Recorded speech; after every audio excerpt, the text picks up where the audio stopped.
Ayun po, magandang araw po sa inyong lahat at welcome again sa JLat Vlog. Yan. So, for this episode natin mga boss, meron po tayong titignan dito na property. Ito naman po ay house and lot po siya na meron pong sukat na 213 square meter po. And house and lot po, ito na po yung binibentang house and lot. At ito po ay nakaalong Barangay Cemented Road, 2 lane. At ito nga po yung way naman po niya na papunta po sa highway sa town proper. Sa highway estimate ko po mga 1 kilometers lang po siguro, o baka wala pa. Sa town proper siguro mga 3 kilometers po estimate. At kagandahan po nito, meron na pong power line, meron na pong internet connection. At ang kagandahan din po nito, meron na rin pong nawasan nakakabit po sa property. So ito yung nawasa po nila, nakaka-fence na rin po. Yun nga lang po ay hagward, tsaka ang poste po niya ay kawayan. Ang estimate kong frontage po yan siguro sa mga 30 meters po siguro, o baka 20 to 30 meters po ang kanyang frontage. At ito nga po yung bahay po na binibenta. Ilan kaya kwarto nito, tay? 3. Ayan. So ang presyo po ng property ay 1.5 million. At i-explain ko na lang po sa inyo ito. Sabihin ko po sa inyo yung mga dapat nyo malaman sa property po na ito. So itong property po na ito ay na-subdivide na. Naka-mother title po ito. Hindi ko lang po sure kung ilan yung ganyang kabuuang sukat. So ilan yung kabuuang sukat nito sa titulo? Yun lang. Pero ang sabi na sukat nito ay 213 square meter. Meron na po tong may sketch plan na daw po ito, na relocate survey na. So ito po, papakita ko sa inyo yung muhon. Nandito po yung muhon po niya sa banda rito sa may west part po. Ayan po yung kanyang muhon. Ayan, at andun din po yung isang muhon pa. So ang shape po ng property ay pa square po siya. So ito po yung side po ng property. Ayan, at naka na rin po, naka sliding window na. Wala pa pong spandrel tsaka bubida. So may mga konting idadagdag.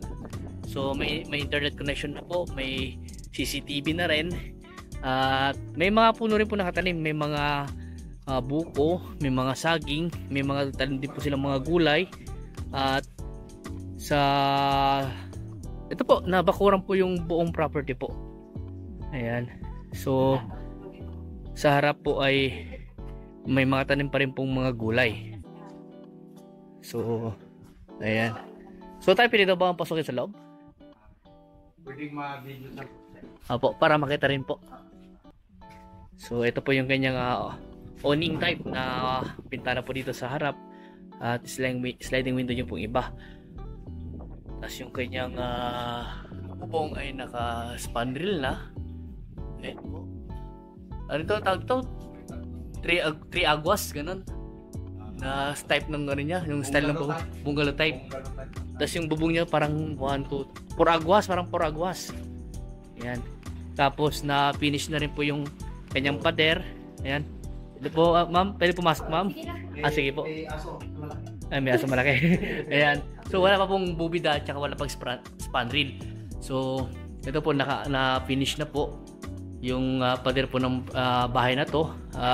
Paano yung mga gamit na hindi kasama sa benta yan? So lahat ng mga gamit labas. So ayan po, at ito nga po yung kanyang tawag po ito, yung kanyang lababo. Ayan. At nakanawasan na rin po sila. So ang kwarto po niya ay 3. Yan, so may kwarto po dito, 2 dito, tapos isa rin po dito. Ayan. So hindi pwedeng pasukin yung kwarto, ma'am. Ay, buksan lang po. Buksan lang, ganun. Ay, son. May tao. Ayan. Ay, son. Dito po, ma'am, sa kabila dito. So yung kanyang pintuan ay ginawa daw ni tatay, yung kasama po namin. Ayan. So ito po yung kanyang kwarto. Namin lang. Ayan po. Ayan. May tao. Ayan. So papakita ko lang naman para So may CCTV rin dito. Ayan, So ito po yung kanyang kwarto. Nabubida na itong ongoing yung pagbubida. Ayan, ongoing po yung kanilang pagbubida sa bahay na to. Ayan. So pwede na kayo magpakabit ng aircon pag may bubida na. So dito sa kabila wala pang bubida. So sa kabila mayroon ng bubida. Ayan po. Yan, sir. At ito nga rin po yung isang kwarto pa dito sa side. Ayan po. Ayan, may nakatulog. May nakatulog po kaya okay na po yan. So, sa likod nga lang, ikot tayo sa likod kasi may aso. Ayan. So, ilan yung CR nito, madam? Yung CR niya. Diesel. Naku. Baka kumagat, madam. Ayan. So, ito yung... Wala pang nakagat yan. Ngayon pa lang sir kakagat. Ayan. Ngayon pa lang. So, ito po yung kanyang CR. Ayan o, may shower na po siya. At, ayun na, may lababo rin po dito. Tapos, ito naman po yung kanyang likod po ng property. Ganyan lang yan. Bukid na po yung likod po niya, pero ganyan na po yung parang sa may baho. Amoy lang. Hoy! Ang laki ng aso nila po. Kawaran mo lang yung ano para hindi yan. Ang laki ng aso. Ayan. So, ulitin ko po, ito po ay meron pong sukat na 230 square meter house and lot po ito na binibenta sa halaga pong 1.5 million. At kung gusto nyo pa i-negotiate yung price, kausapin na lang pa rin yung mismong may-ari.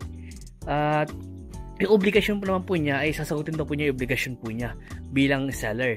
At ito nga po ay may mga ayusin pa tayo, pero kami po mga ahente po ay tutulong upang maayos po dapat ayusin po dito. So na-relocate survey na, subdivide na po, ipapa-approve na lang po natin yung plano. Po, may nawasan na. Tapos para yun kailangan po natin ipa-approve yung plano para magkaroon po ng sariling titulo po ito. Kasi naka-mother title po ito kasama itong mga to. Itong mga bukid na to kasama daw po sa titulo. So, itong portion lang po yung nakuha po nila. Or, ano to tayo? Nabili nila to? Nabili din nila. Nabili daw po nila. At kailangan natin pong i-subdivide. So, ang hawak lang daw po ng dokumento nila seller ay yung deed of sale sa property po na ito. So, ito po, mayroon po muhon dito. Yan, PS. Tapos andun po yung isang muhon sa may bakod po doon. At ito po yung view po ng bahay dito sa bandang likod. Ayan po, dyan po yung CR sa part na yan. Tapos ayan po yung kanilang bintana. Wala pang spandrel. Spandrel, bubida. Ano pa pwedeng ano to. Tapos dito sa may bandang likod, pwede na kayong gumawa ng dirty kitchen nyo dyan kung sakasakali. At pwede rin kayong magtanim ng mga gulay. At baka pwede pa magbenta sila dito kung sakasakali. O baka hindi dito baka mamaya kung gusto mag-expand yung nakabili, baka pwedeng pakiusapan na pwedeng bilhin na rin itong part na to kung sakasakali para lumuwang. Ayan. Pero try po natin, pero sa ngayon po muna ito muna unahin pa rin kung sakasakali po. So dito sa labas ng property, hindi pa siya na finish. So may bandang harap sa may kanyang terrace ay na finish na, pero rough finish po. Rough pa lang po siya. Kailangan pating to. Siguro may design sila ilalagay dyan kaya naging rough. Ayan. Tapos ayan, may kuryente na, nakakabit na yung kuryente. Pati yung internet connection nakakabit na rin po. Ayan. At ang kagandahan po nito, hindi po nakakatakot sa property dahil kabahayan na po dito. Diyan. Kabahayan na po. At ang property na ito ay hindi po binabaha. Flood free po siya. Kaya wala tayong alinlangan na babahin po tayo. So ang property nito ay located po dito sa bayan po ng Talugtog, Nueva Ecija. Ayan. So kung may ibang katanungan pa po kayo regarding po sa property nito na binibenta, itong house and lot po na ito, tawag lang po kayo sa akin. At kung gusto nyo punta po ng personal, schedule po natin, samahan po namin kayo para maipakita po namin sa inyo itong property na itong house and lot na binibenta. At para makausap nyo rin po yung mismong may-ari. Ayan. Si tatay kasi yung kasama po namin, si tatay, nakadirect po siya sa mismong may-ari po dito. Kaya bago po kayo pumunta dito kanina, tinawagan pa po niya kung available pa. Sabi lang po niya, available pa daw po. Ayan, so hanggang dito po muna at maraming salamat po sa inyo lahat at God bless po.